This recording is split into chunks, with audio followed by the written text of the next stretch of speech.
At 6:12 in the morning, my student loan balance said $0. 2I.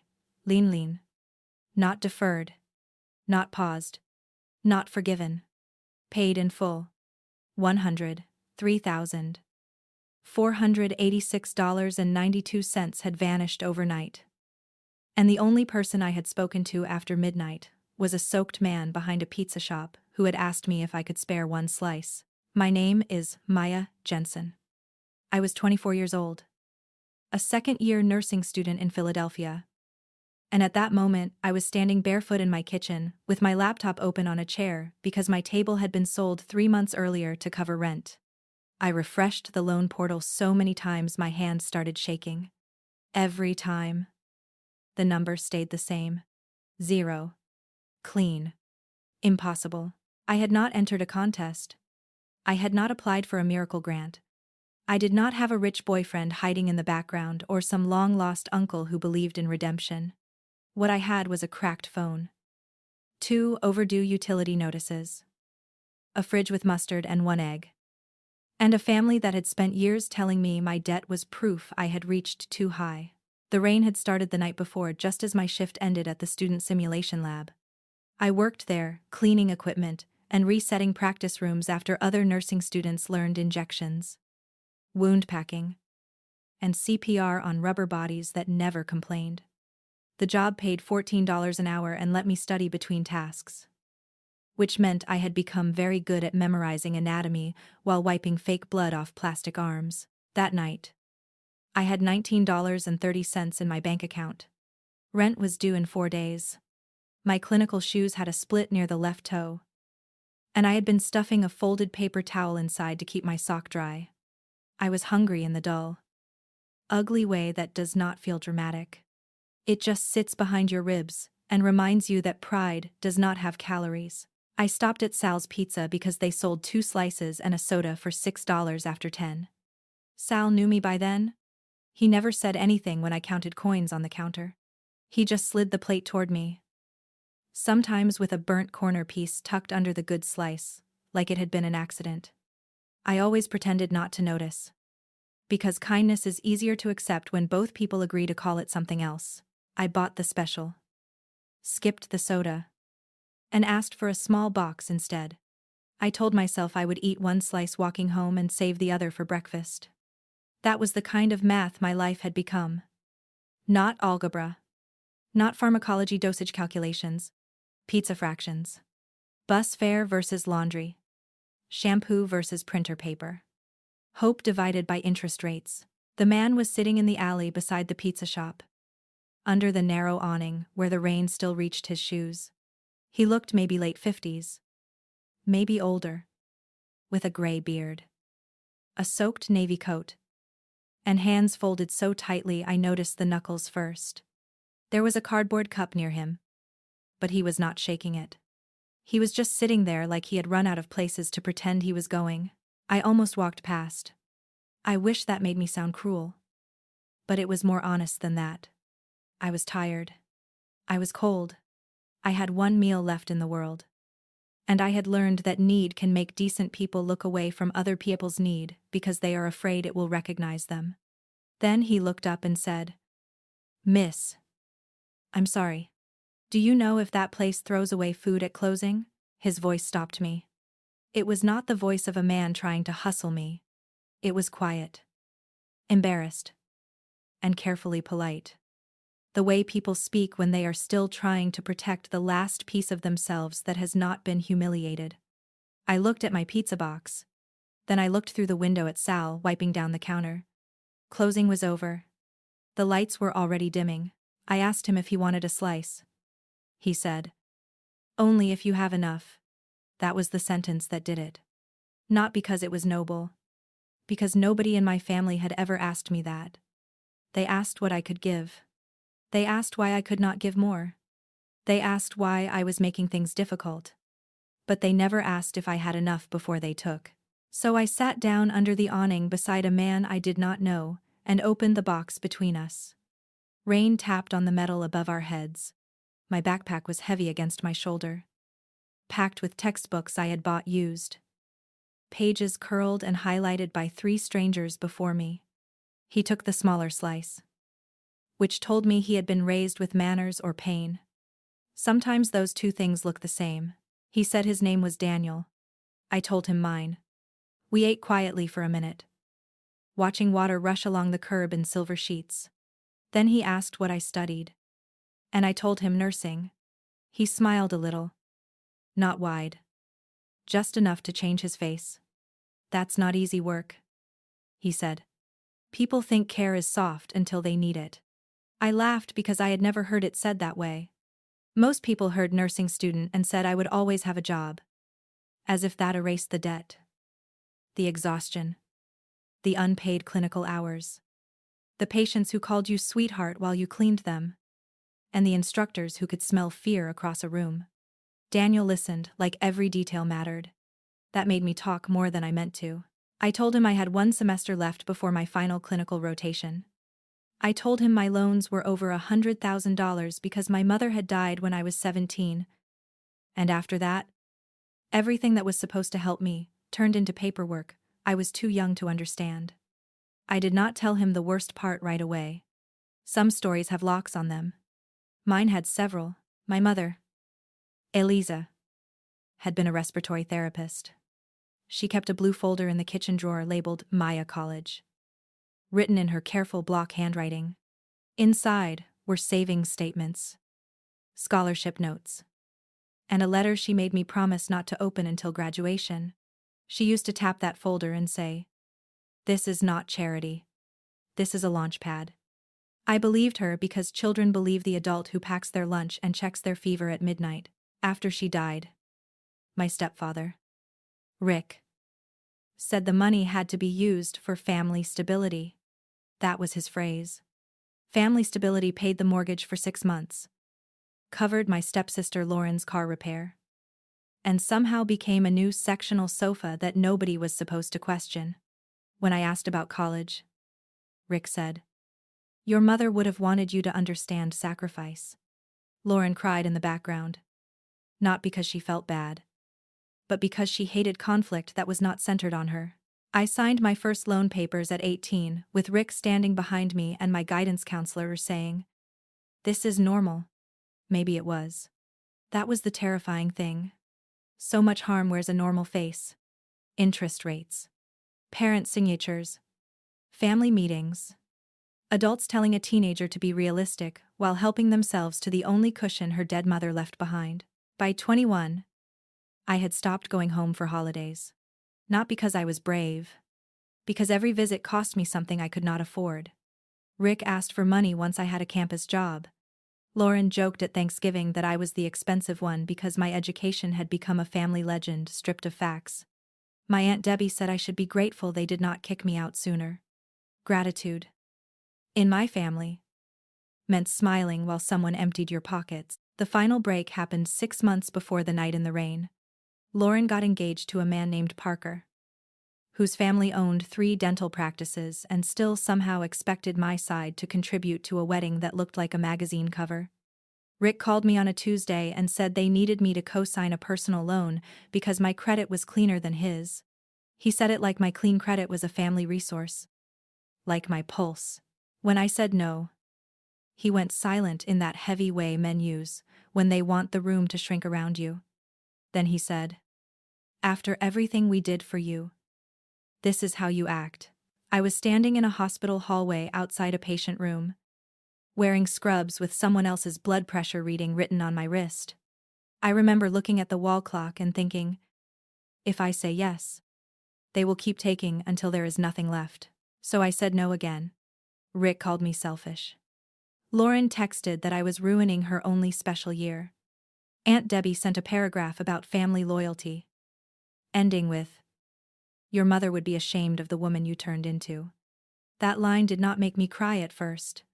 It made me very still. Then I went into the supply closet, sat on a box of gloves, and shook so hard I had to bite my sleeve. Daniel did not interrupt when I told him pieces of that. He held the pizza slice in both hands and looked out at the rain like he knew better than to rush a confession. I did not tell him my relatives' names.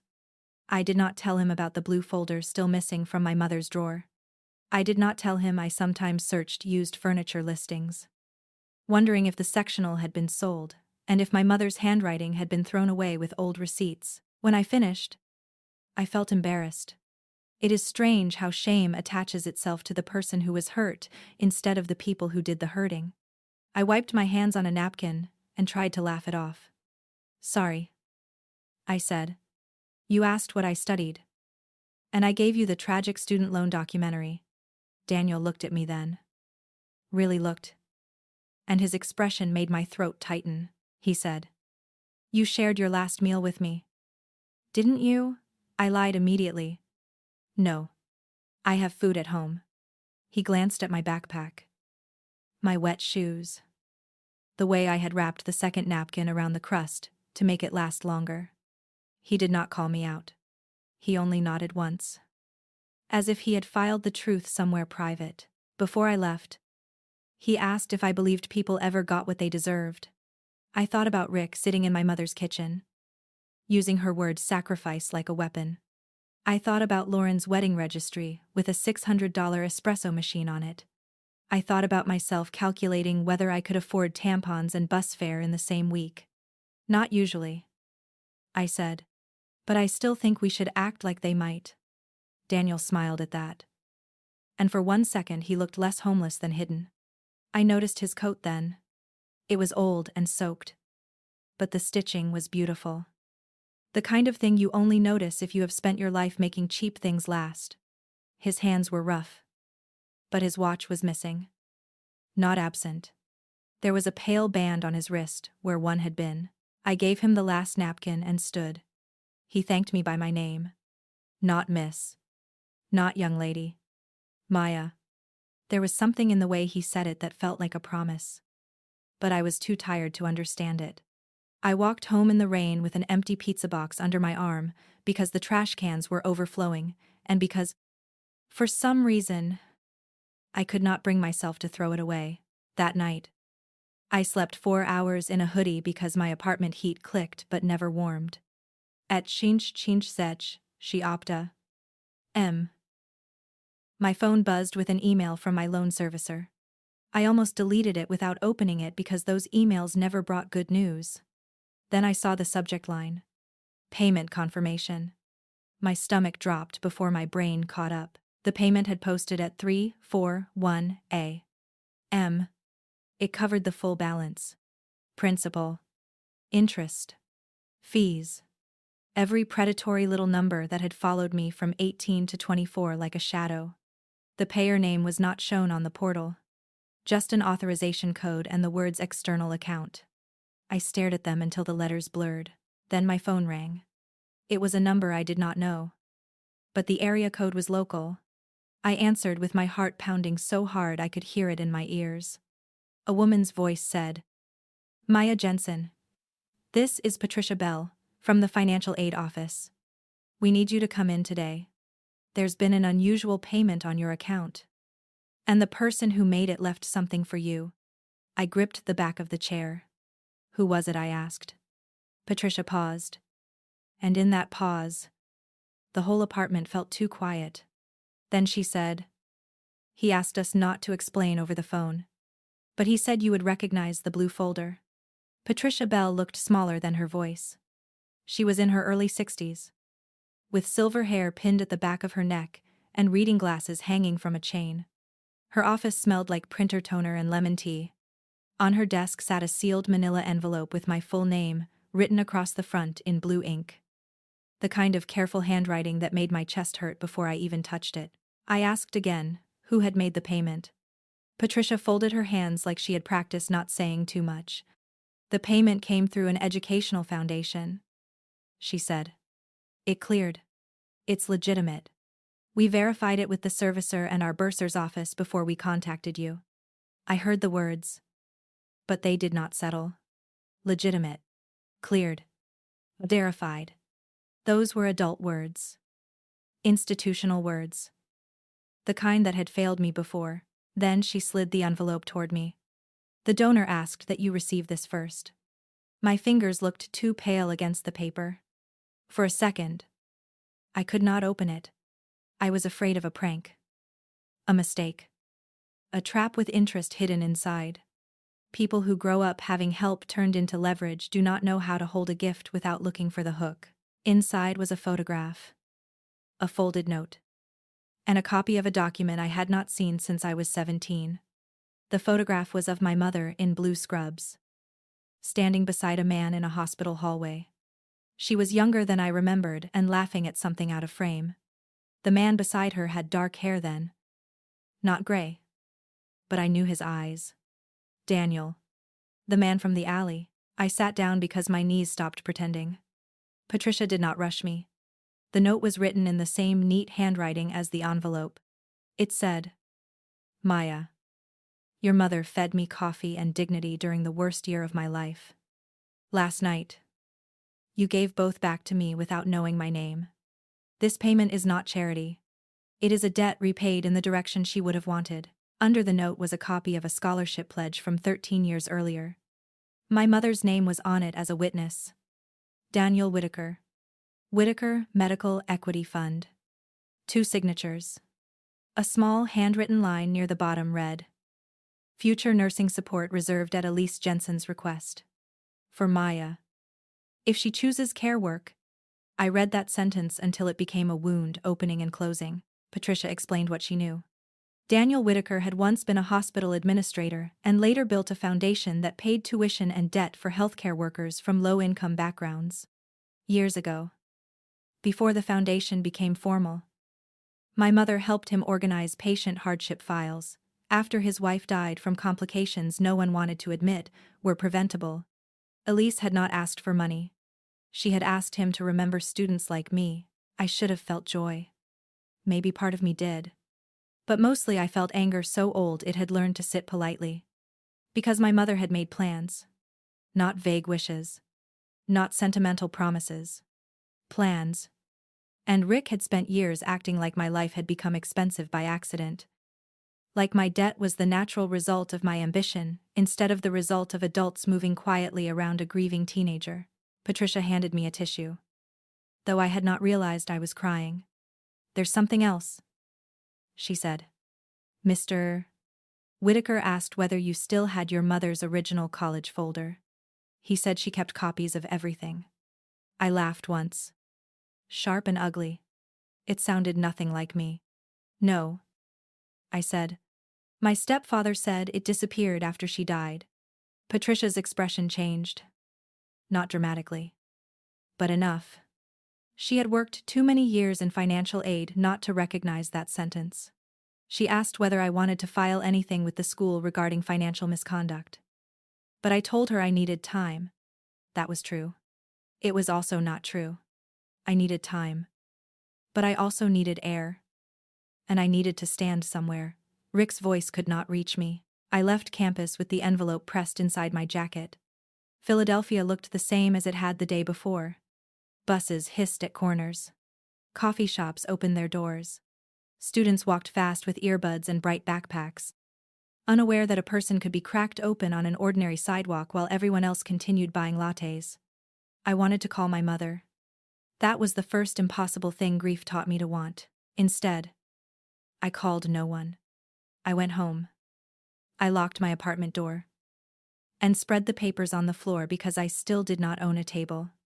The photograph, the note, the scholarship copy, the payment confirmation, evidence of care, evidence that my mother had not left me alone, evidence that someone had remembered her exactly, while my family had spent years editing her into a weapon.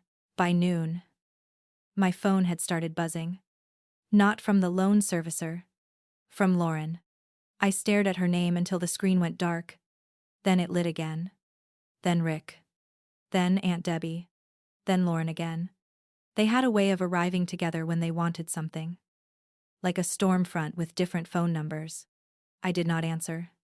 I already knew the tone before I heard the words. Lauren sent the first text. Dad says your loans are gone. Is that true then?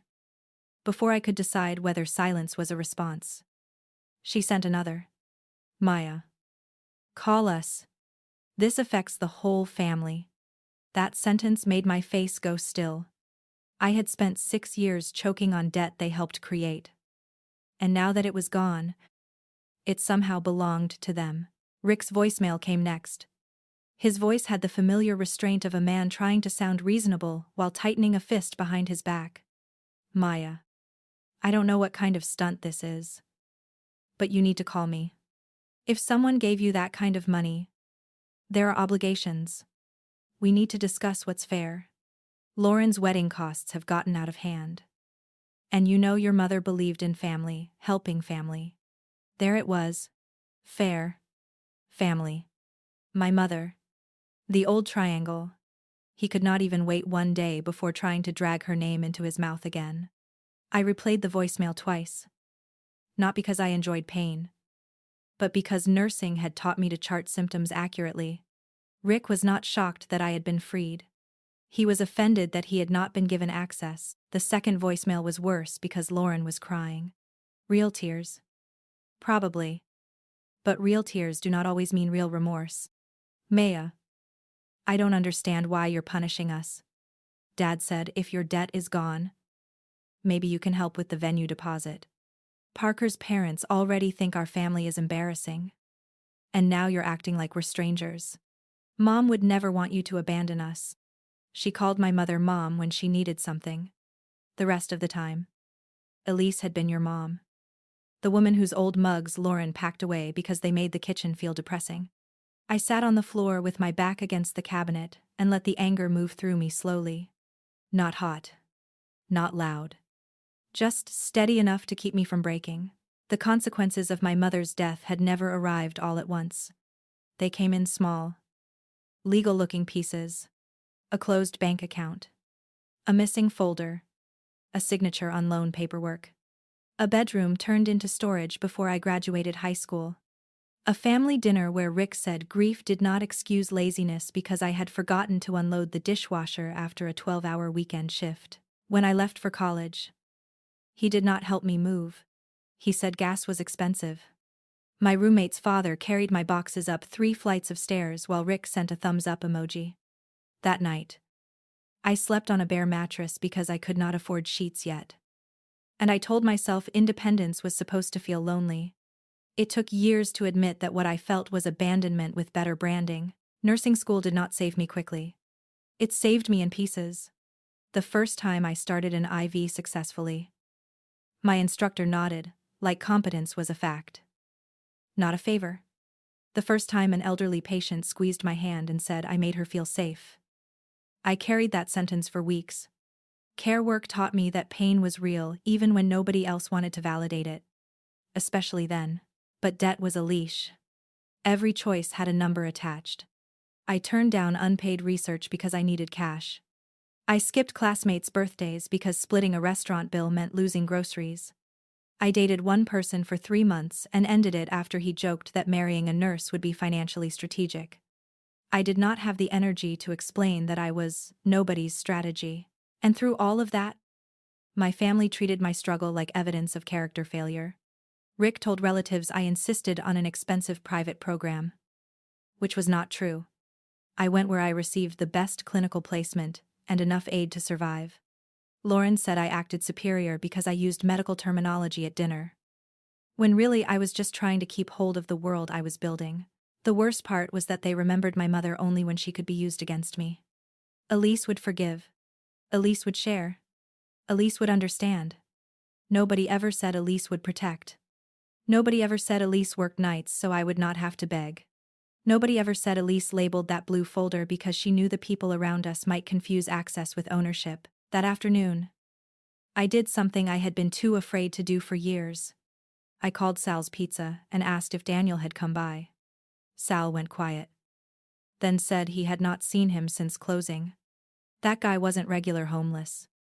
Sal said, lowering his voice like the walls had ears. He paid me last week to give out slices after midnight to anyone who asked. Said people tell the truth when they think nobody powerful is listening. I stood in my kitchen with the phone to my ear and looked at the empty pizza box. Still on the counter. Not a miracle. Not exactly. A test. Maybe. Though I hated that word. Tests were for people with power. But Daniel had not asked me to perform kindness. He had asked a hungry person whether there would be food, and I had answered before knowing what he could do for me. That distinction mattered. I needed it to matter. Because if the debt payment became a fairy tale, then my pain became just the setup for someone else's generosity. I did not want my mother's plan. My years of work, and my refusal to become bitter, reduced to one magical slice of pizza. Daniel had opened a door. He had not built the woman who walked through it. By evening, Rick had sent 12 texts. The last one was not disguised as concern anymore. You need to come to the house tomorrow. We're having a family meeting at 6. Bring whatever paperwork you have about this payment. There may be tax implications. And I won't have you making irresponsible decisions that affect us. I read it 3 times. Then placed the phone face down. Us. That was always the word he used when he meant him. He had not asked if I was overwhelmed. He had not asked what it felt like to breathe for the first time in 6 years. He had not asked whether I needed help understanding the payment or whether I had eaten. He demanded paperwork. Because paperwork was where his version of the truth had always lived. I opened the envelope again and looked at the photograph of Daniel and my mother. Behind them, taped to the hospital wall, was a flyer for a patient assistance drive dated September 2011. My mother's badge was visible if I tilted the picture toward the light. Elise Jensen. ART. Under her hand, almost hidden by the fold of Daniel's sleeve, was the corner of a blue folder. I zoomed in with my phone camera until the image blurred, then sharpened. The folder had my mother's handwriting on it. Maya, college. My breath caught. Not because the folder existed. I already knew that. Because in the photo, tucked beneath the label, was a white barcode sticker, a records storage sticker. My mother had not only kept that folder in our kitchen, she had archived a copy somewhere else, for the first time all day. I did not feel like a person receiving rescue. I felt like a nurse reading a chart and noticing the vital sign everyone else had missed. There was another copy. Maybe at the hospital. Maybe with Daniel's foundation. Maybe in some forgotten records box that Rick did not know existed because he had only stolen what he could see. At Noah shop this prezecha. M. Lauren sent one last message. If you don't come tomorrow, don't expect us to keep pretending you're part of this family. I stared at it for a long time. Then I typed and deleted 3 different replies. I wanted to say I had stopped expecting that years ago. I wanted to say pretending was the only thing they had ever kept. In the end, I wrote one sentence. I'll be there at 6. Then I placed the photograph, Daniel's note, and the payment confirmation back into the envelope. I did not include the scholarship document. That one I slid into a plastic sleeve inside my nursing binder, behind medication, dosage charts, and clinical evaluation forms. My family had taught me many things. One of them was never bring all your proof into a room full of people who needed it gone. I arrived at Rick's house at 5:54 with nothing in my hands except my keys, my phone, and a thin black folder that looked important because I wanted it to. The real scholarship document was not inside. Neither was Daniel's note. The black folder held a blank clinical schedule, an old electric bill, and a copy of my loan payment confirmation with the authorization code covered by a sticky note. Sometimes protection looks like theater. The house still smelled like lemon furniture, polish, and old resentment. Rick had replaced the front door since I moved out. But the brass knocker was the same one my mother used to decorate with a red ribbon every Christmas. I stood on the porch for 3 seconds longer than necessary, remembering myself at 17. Coming home from the funeral in borrowed black shoes. Watching relatives carry casseroles into a kitchen where my mother's handwriting was still on the grocery list. Lauren opened the door before I knocked. She was wearing yoga pants, a cashmere sweater, and the swollen-eyed expression of someone who had been preparing to be wronged. Behind her, Parker stood near the stairs. Uncomfortable, but curious. Aunt Debbie sat on the couch with her purse in her lap like she had arrived for arbitration. Rick was at the dining room table, already seated. Already in control of the room he thought I still feared. You're late, he said. I looked at the clock above the mantel.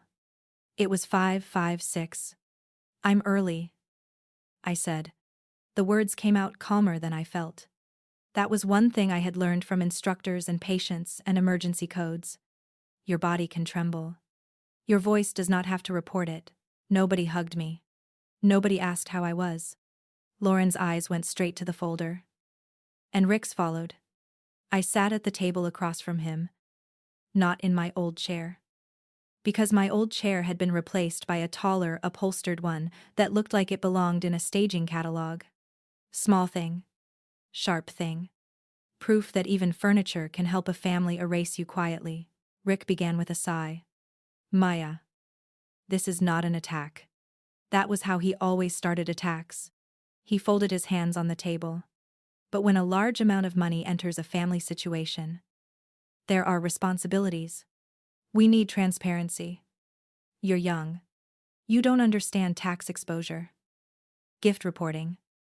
Financial consequences. I'm trying to protect everyone. Everyone. I repeated.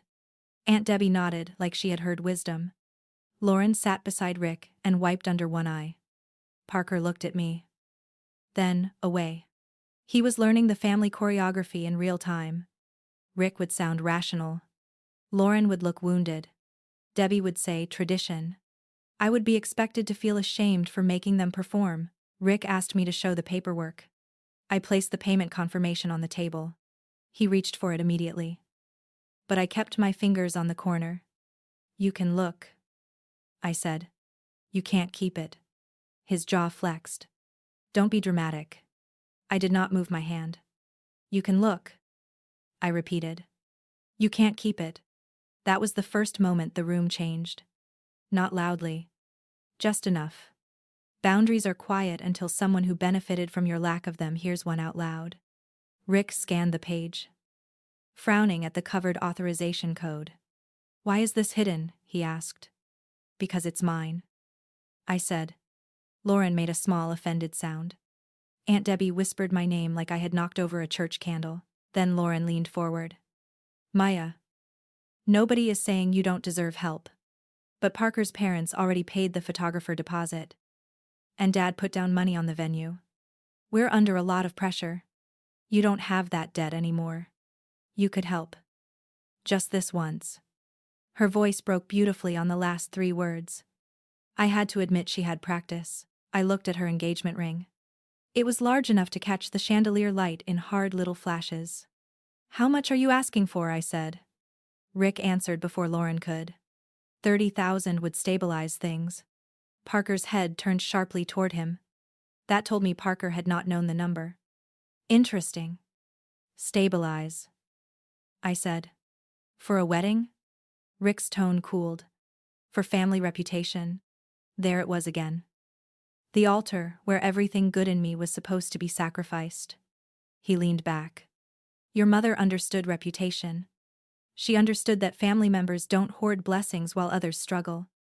I felt my throat tighten at her name. But I did not let him see where it landed. I asked him whether he remembered the blue folder. The question cut through the room so cleanly even Lauren stopped crying. Rick blinked once. What folder? He said. Too fast. Not confused. Defensive. Aunt Debbie looked down at her purse. Parker looked from face to face. Lauren whispered. Maya. Why are you bringing this up again? Again. I caught the word and held it. When Mom died, I said. There was a folder in the kitchen drawer labeled Maya College. It had savings records and scholarship information. You told me it disappeared. Rick's face hardened. But his voice stayed patient. Your mother kept piles of paper. Half of it was outdated. We were all grieving. You were a child. And you've built this fantasy because debt made you bitter. I had expected that. Maybe not the exact sentence, but the shape of it. Bitter. Fantasy. Child. Words designed to shrink me. I had spent years letting those words turn me inward. Asking whether I had remembered wrong. Whether grief had made me dramatic. Whether my mother's careful plans had only existed because I needed to believe someone had loved me that specifically, so I slid the black folder back toward myself and stood. "I'm not giving you money," I said. Lauren's mouth opened. Rick's chair scraped the floor. Aunt Debbie said, "Maya, sit down. This is disrespectful." I looked at her then. Really looked. "No," I said. Disrespect was using my mother's name to steal from me. Then asking me to finance a wedding with the freedom someone else gave back. Rick slammed his palm on the table. The sound cracked through the dining room. And my body reacted before my mind did. My shoulders jerked. My heart kicked hard. For a second I was 17 again. Standing by that kitchen drawer, watching him close it with his hip while telling me to stop being greedy. Then I felt my phone in my pocket. The scholarship document, safe at home. Daniel's note folded beneath my mattress. I came back to myself. "You need to be very careful," Rick said. "Accusing family of theft is serious." I nodded. "I agree." His eyes narrowed. He was used to me defending, explaining, apologizing. Agreement made him uncertain. "That's why I'm going to verify everything before I say anything publicly." The word publicly landed harder than the accusation. Lauren went pale beneath her blush. Parker finally spoke. "What does that mean?" Rick turned on him. "It means nothing." But it did not mean nothing. And everyone knew it. I looked at Parker because, strangely, he was the only person in the room who had not participated in raising me on guilt. "It means there may be a record of what my mother set aside for my education. And what happened to it after she died." Lauren stood so fast her chair bumped the wall. "You are not ruining my wedding over some old paperwork." There she was. Not hurt. Threatened. The tears were gone. "Do you know how humiliating it is to have Parker's family think we can't keep up? Do you know how hard this has been for me?" I stared at her, wondering when she had learned to say hardship with a diamond on her hand and my mother's money in her childhood memories. I asked her one question. "Did you know about the folder?" Lauren looked at Rick. Just for a flicker. That was enough. Then she said, "I was 14. "That's not what I asked." She swallowed. "Dad said, 'Mom, your mom would have wanted the money used where it was needed.'" The correction slipped out. "Your mom. Not mom now." Not when truth was standing in the room. I left before they could regroup. Rick followed me onto the porch. His voice low and dangerous. "If you dig into this, you'll regret it." Rain had started again. Lighter than the night before. Tapping on the new front door behind him. I looked past his shoulder at the house my mother had tried to make warm. The house that had learned to hold lies without creaking. "I already regret trusting you," I said. Then I walked to the bus stop because I still did not own a car. And for once that did not embarrass me. He stood under the porch light watching me go. And I understood something that made my breathing steady. Rick was not afraid of losing me. He had already done that years ago. He was afraid of losing the story, where I was the ungrateful one. The next morning, I went to the hospital where my mother had worked. It was called Pembroke Medical Center then. Though half the B building had been renovated and renamed after donors with polished plaques. I wore my cleanest scrubs and brought my student ID, my birth certificate, my mother's death certificate, and the photograph of her with Daniel. My hands shook at the records desk. But the woman behind it had kind eyes and a badge that read Marisol. I told Marisol I was looking for archived employee-related foundation documents from 2011 involving Elise Jensen and Daniel Whitaker. I expected confusion, maybe refusal. Instead, she looked at the photograph for a long moment and said, "Elise was your mother." My throat closed. "You knew her," Marisol smiled softly. "She taught me how to chart without sounding like I was apologizing for taking up space." That almost broke me. Not because it was huge, but because it was specific. My family had turned my mother into a slogan. Marisol remembered a habit, a kindness, a way of standing. She asked me to wait. I sat under fluorescent lights with a vending machine humming nearby. feeling time fold around me. 17-year-old Maya wanted proof. 24-year-old Maya wanted permission to stop doubting herself. Marisol returned with a file request form and a warning. Some records were off-site. But the hospital had digitized old Foundation correspondence during a compliance audit. She could not hand me everything without proper review. But she could confirm whether my mother's name appeared. She typed for several minutes, then turned the screen slightly. Not enough for me to read details. Enough for me to see the title line. Elise Jensen, Education Reserve, Maya Jensen. My name sat there in black letters. Plain as a pulse. Below it were scanned attachments, pledge agreement, beneficiary letter, deposit acknowledgement, duplicate folder receipt, duplicate folder receipt. I covered my mouth with my hand. Marisol printed a request confirmation and said, "You'll need authorization from the Foundation for copies." But honey, this wasn't imaginary. I called Patricia from the hospital lobby. Patricia called Daniel's Foundation. By late afternoon, I was sitting in a conference room on the 12th floor of a downtown building with windows that looked over a city I had only ever moved through at ground level. Daniel Whitaker entered with a cane. Clean-shaven now, wearing a charcoal coat, and still somehow carrying the same quiet from the alley. I stood too quickly. "I don't understand why you were there," I said. "Before hello. Before thank you.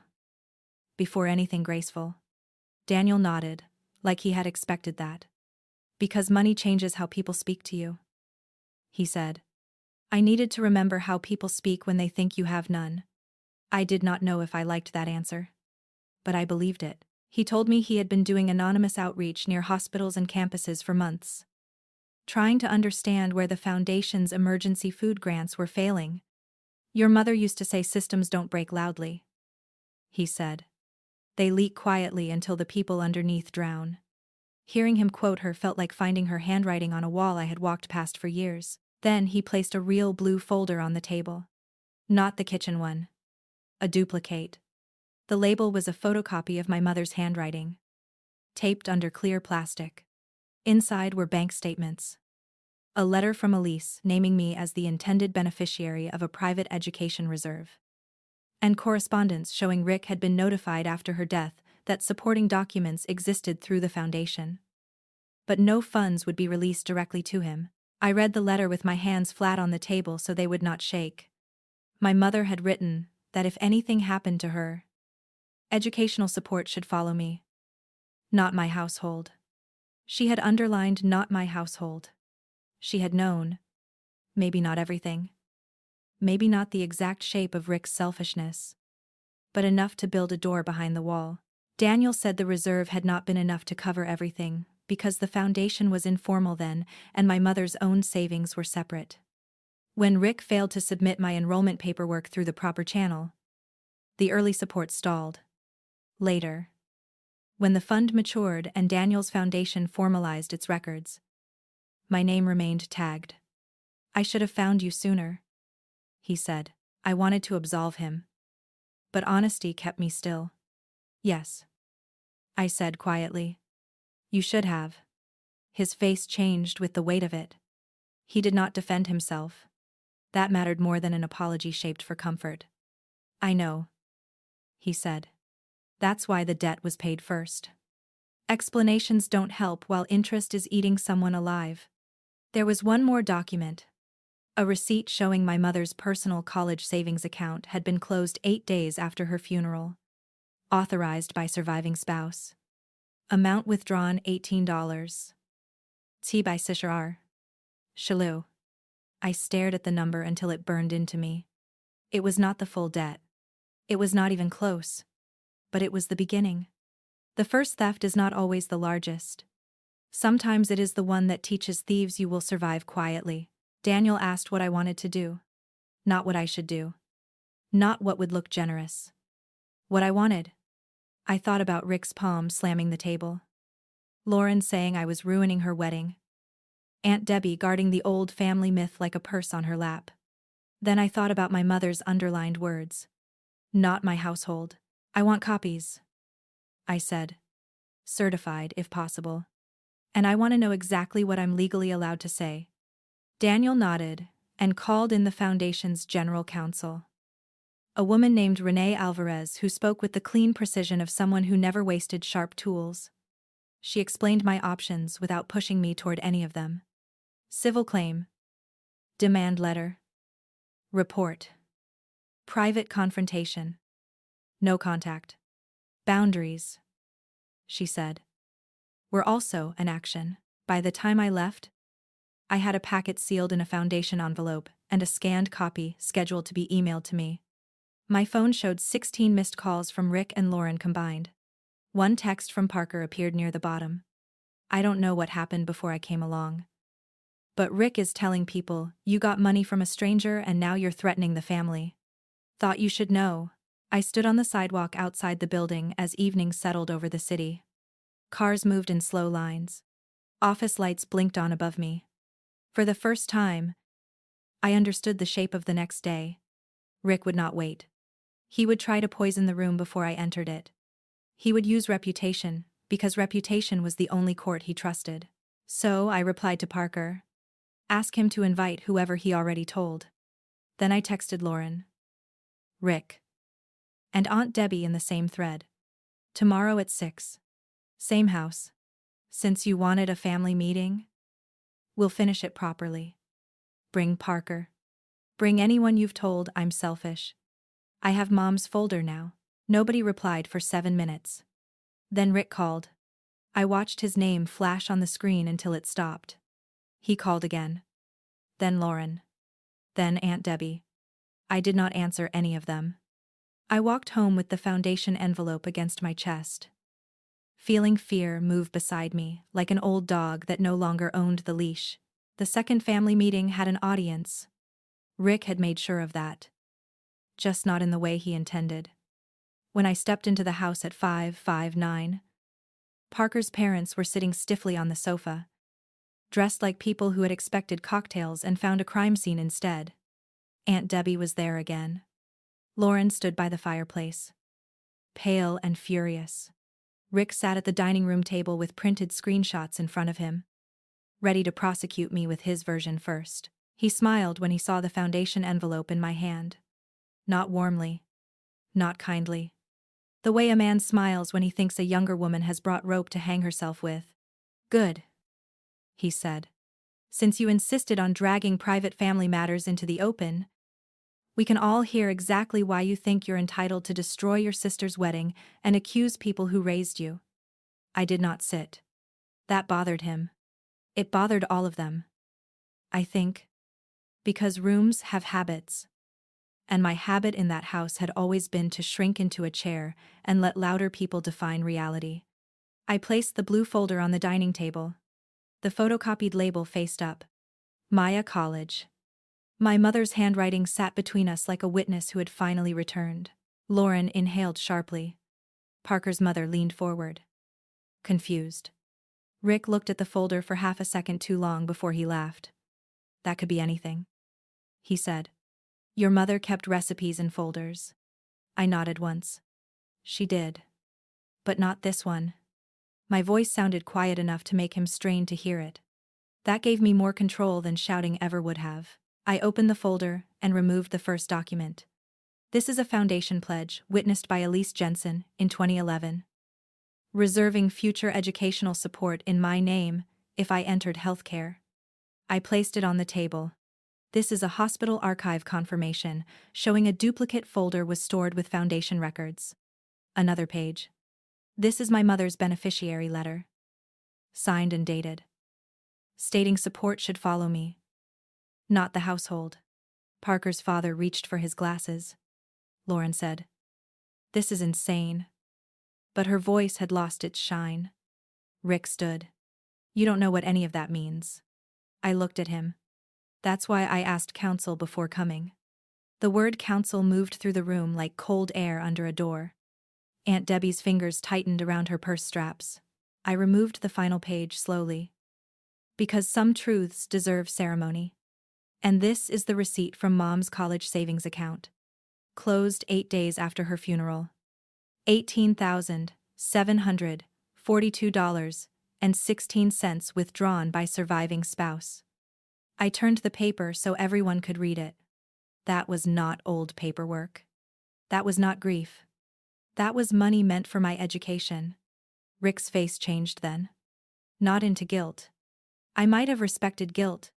His face changed into calculation. Your mother and I were married, he said.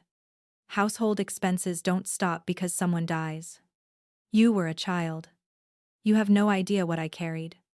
There it was. The old costume. Sacrifice. Responsibility. The noble man forced to spend a dead woman's savings on stability. I let him finish. That was important. People like Rick are most dangerous when interrupted, because they can pretend the interruption hid the truth. So I let him talk about mortgage pressure. Funeral costs. Lauren's needs. My immaturity. His burdens. He said family money had to serve the family. He said I had benefited from a roof. He said my mother would have understood. Then I took out my phone and played his voicemail from the morning after my debt was paid. His own voice filled the dining room. If someone gave you that kind of money, there are obligations. We need to discuss what's fair. Lauren's wedding costs have gotten out of hand. You know your mother believed in family helping family. The room went very still when it ended. I said, that is what you do with her name. You attach it to whatever you want from me. Rick's mouth opened. But I kept going.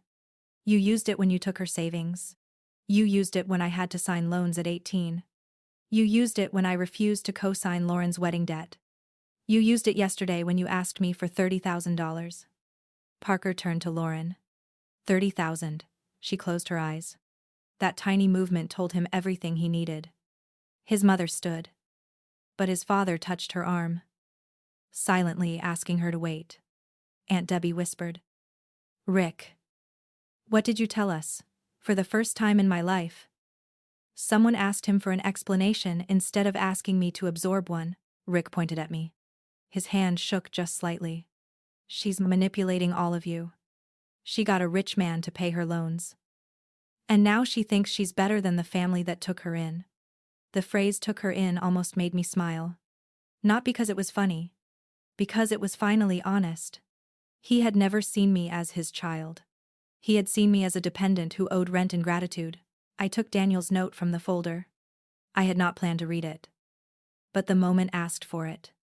I read only the part that mattered. Your mother fed me coffee and dignity during the worst year of my life. Last night. You gave both back to me without knowing my name. This payment is not charity. It is a debt repaid in the direction she would have wanted. Lauren began crying again. But quietly this time.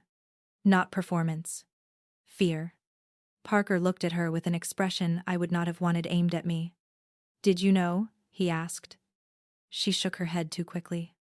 Then he asked the better question. Did you know enough? She had no answer for that. Sometimes silence is not innocence. Sometimes it is a receipt.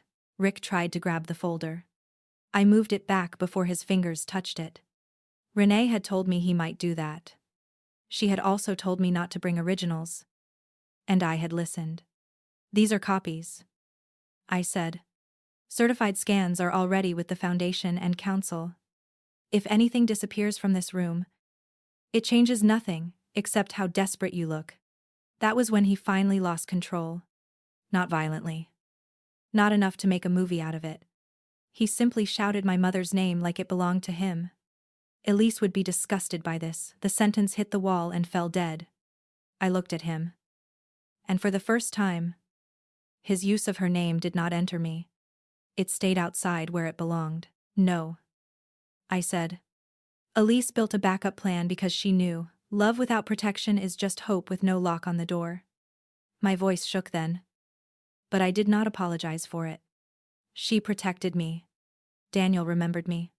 The hospital archived her words. And you spent years hoping I would be too tired. Too broke. And too guilty to look. Parker's father removed his glasses and placed them on his knee. Rick, he said. Did you use this young woman's education money?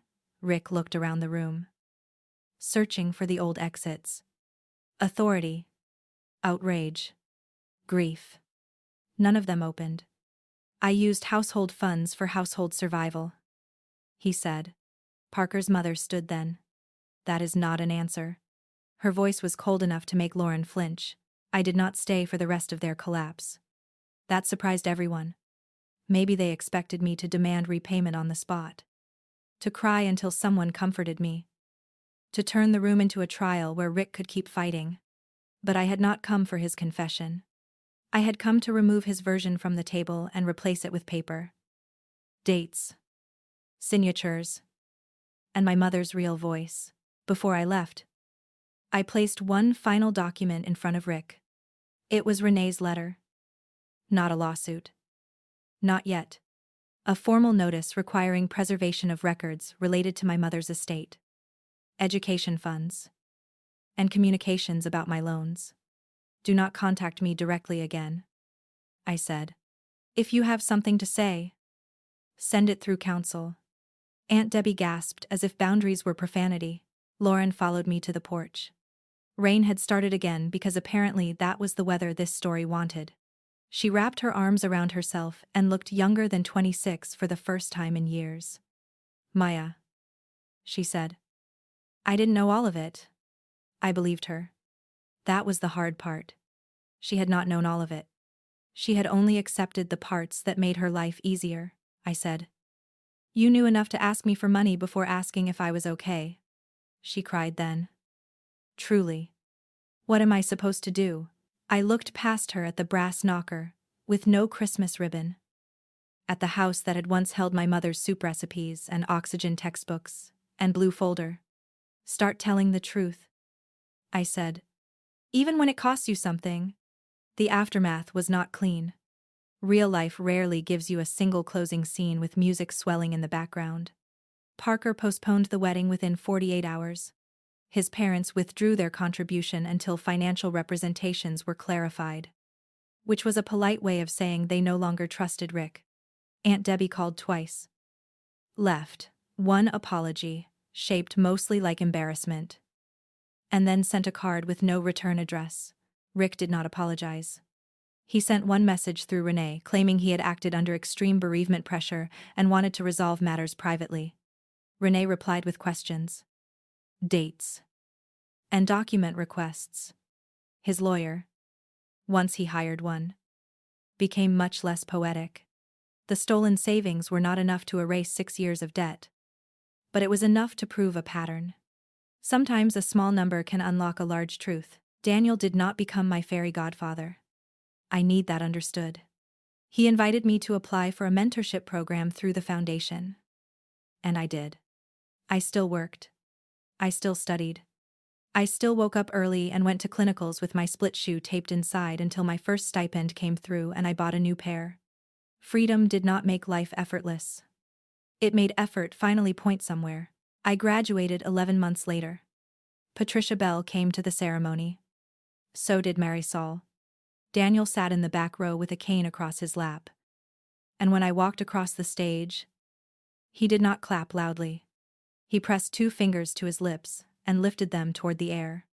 I knew it was for my mother as much as me. And for once that did not feel like sharing. It felt like being held. After graduation, I went back to Sal's Pizza in my scrubs. Sal pretended not to recognize the envelope I slid across the counter. But his eyes softened. Inside was enough money to cover a year of late-night slices for anyone who asked after closing. Not a foundation check. Mine. Small.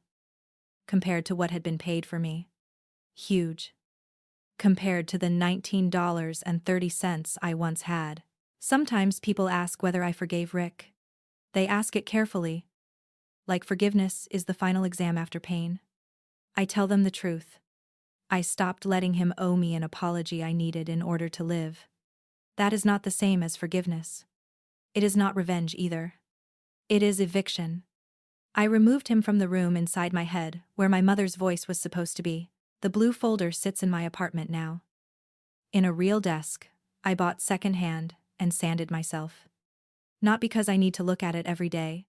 Because some proof deserves a home. On the front, beneath my mother's copied handwriting, I added a small label of my own. Paid forward. Every time I see it, I remember the alley, the rain, and a man asking if a pizza shop threw away food. I used to think silence meant losing. My family taught me that if I did not shout, they could write the story for me. But silence can also be storage. It can hold receipts. It can hold names.